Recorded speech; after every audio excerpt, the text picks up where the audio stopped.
And we are back. Yes, you're still on to Wake Up Nigeria. And yes, we're on to our nutrition segment. And today we have with us Odunayo Abdulai. She's a certified integrative nutrition coach and the founder of Optimum Foodie, which is an innovative nutrition and fitness company. And today we will be talking about truths about honey and other natural sweeteners. Good morning. Good morning. Thank you for having me again. Thanks for being here. It's always a delight to have you join us. Now let's get right into it. Honey.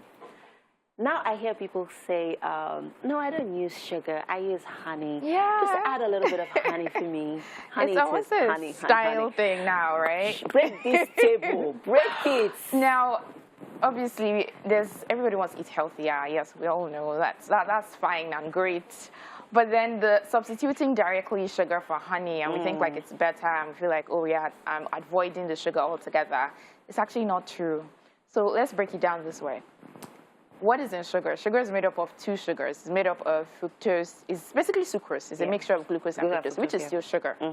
And then what is actually in honey is that it has a lot of fructose and then a small amount of glucose. But the point is, it's still the same elements that are in them. So when you take honey, if you are diabetic, for example, your blood sugar will still go up. Right? In terms of our fit, firm, weight loss people, the calories are still very similar. So a tablespoon of granulated regular table sugar is about 16 calories. A tablespoon of, teaspoon, correct myself. Teaspoon of granulated sugar is 16 calories. A teaspoon of honey is 21.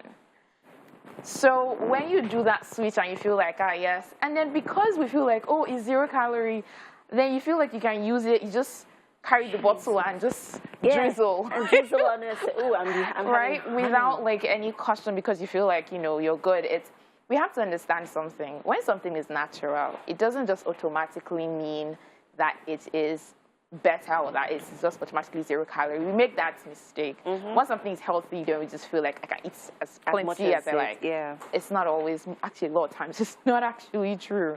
So people just need to be careful. And there are many other alternatives. There was a time that, you were talking about honey, the time was date syrup. When date syrup landed, I was everywhere. It was like this new, I don't know. And I'm like, you guys realize it's pretty much the same thing as honey, firstly. Okay, now before we move on to another sweetener, why do you think why do you think health experts advise for people to use honey? So here's the thing. I don't necessarily think health experts are the ones that are advising it. I think when the idea of something being natural has just tended to appeal to us, and personally, I feel like we have kind of carried it on our head because there's no health expert, at least nutrition experts, that will tell you that honey is like extremely better than sugar. Now, some people use the argument that, oh, because it's natural, it has some trace elements, and because like white sugar is just the sugar, there's no nutrients in there. But the thing is, if you take honey in the amount you're supposed to be taking it, because we already established that you shouldn't be taking it in large amounts, right? If you take it in the amount you're supposed to be taking it, those elements, those nutrients that you're talking about, it's so tiny that it has no significant benefit. Wow. Like so the word we use is trace. If you know what trace means, just in it's like very tiny. Dainty. Very, very tiny that before you can get the benefits from those nutrients, you then have to take large amounts of the honey for the nutrients in it to then make sense. So but if you take large amounts, it then doesn't make sense. Okay, so how little of honey should we be taking? There's no specific amount, right? Okay. But generally speaking, so let's use like a cup of tea or a cup of coffee or something. Really more than 2 teaspoons. I've started to overdo it. Because, I mean, 2 teaspoons is already 42 calories. Yeah. 3 teaspoons is already 63. Yeah. So, yeah, I just kind of start climbing. And especially if you're especially for people that do a lot, so people that do like 4 cups of tea, 5 cups of, they're like tea people or coffee people.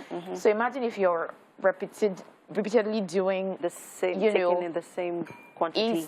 You start realizing, so we're doing a tablespoon, for example, that's 60 calories, times 4 cups of tea in one day.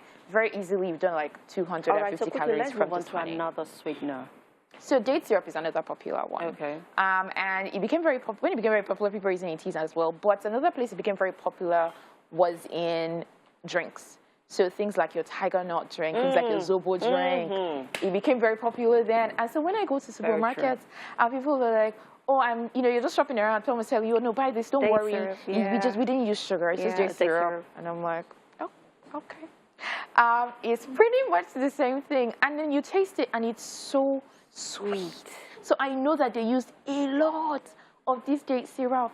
And calories are similar with honey, which is actually higher than sugar. So you're like, no, you're not necessarily making things better here. You're basically telling us, just stick to your sugar. Don't try to be... small amount. I know some people like the flavor. You know, honey has a flavor. Yeah, and that's fine. And I don't like it, you can actually. decide. I personally don't really like it either, but some people love it. So if you're going to do it because, okay, I like the flavor of honey, not because you think, oh, I'm saving on calories option. or my blood sugar will be better controlled. No. Even if you're doing honey, the same mindset you have with sugar, where you know you're being mindful, you're being careful, carry that same attitude. So whether it's honey, there's date syrup, there's agave nectar now. So what did you call it? Agave nectar. Agave nectar. The Fit Farm people know what I'm talking yeah, about. those. I mean, they sound really expensive. Agave nectar, really? Right, but it's pretty much, no, you're not making a lot of difference when you do those switches. But you're not giving us an option. There has to be something to You sweeten. can do them, but honestly, you just need to not do as much. Now, if you're a sweet tooth and you feel like, okay, if I do 1 or 2 teaspoons of honey or sugar, it's not likely to be enough. You can do a low-calorie sweetener. Now, so low-calorie sweeteners, I'm talking about the canderels, I'm talking about stevia. But then people are like, oh, no, I think it causes cancer or something. It's actually not true. So that's another fear people have because like, oh, is that artificial Say it again sweeteners. quickly because we need to wrap this up. Canderel. Canderel. There's stevia. Stevia. There's another popular one called Equal. They are. They're okay. We're not supposed to mention brand names. But you could, But stevia is a popular, stevia is the name of a plant. So that one is not a brand name. Okay, so that's stevia. Currently the only natural This conversation sweetener. has to continue on social media. Looking for more sweetening options for your meal? Please reach out to at Optimum Foodie. At Optimum Foodie. Thank you so much. It's always a pleasure having you. Thank you so much for this enlightening session. I'm glad that it was. We have to head over to the kitchen now where we're standing by with Chef Blossom.